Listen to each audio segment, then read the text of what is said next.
Transport Group Manibela continues its protest now on its second and last day. It also formally filed a petition for a 2 peso fare increase amid the surge in fuel prices. Nasa linya si Charmaine Abong para sa detalye. Charmaine, ano ang sagot ng LTFRB sa petisyon? May nagpatuloy ngayong Huwebes ang ikalawang araw na tigil pasada ng mga miyembro ng Transport Group na Manibela bilang protesta sa patuloy na pagtaas ng presyo ng petrolyo. Kahapon nagain na ang grupo ng petisyon sa Land Transportation Franchising and Regulatory Board o LTFRB para sa dagdag na 2 pisong pamasahe sa mga jeepney. Sakaling maaprubahan, tataas sa 15 piso ang minimum na pamasahe mula sa kasalukuyang 13 pesos. Inanunsyo naman ng LTFRB na magsasagawa ito ng recomputation sa mga nakabinbin na petisyon para sa fare adjustment.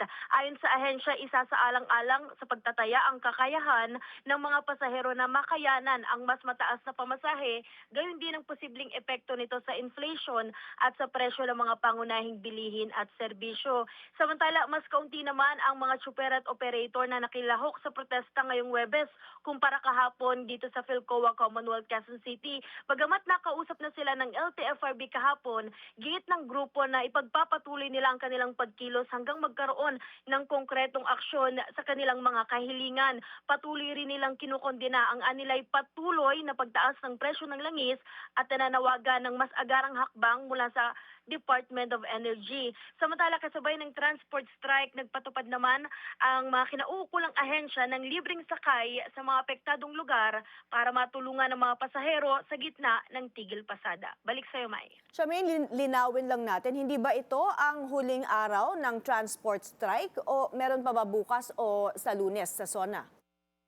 May ang sabi sa atin ng mga miyembro ng Manibela kanina, hanggang ngayong araw, titigil sila kung magkaroon ng aksyon. Pero sakali mang hindi pa rin sila pakinggan at wala pa rin, kasi kahapon kinausap lang sila eh. Ang mangyayari daw ay magkakaroon pa ng recomputation o iimbestigahan pa or susuriin pa ng LTFRB kung magiging okay itong adjustment. Pero kung sabi ng Manibela, kung magpapatuloy o wala pa rin silang makukuhang sagot o konkretong sagot mula sa LTFRB, ay magpapatuloy sila hanggang sa SONA. Alright, maraming salamat Charmaine Abong, nag-uulat.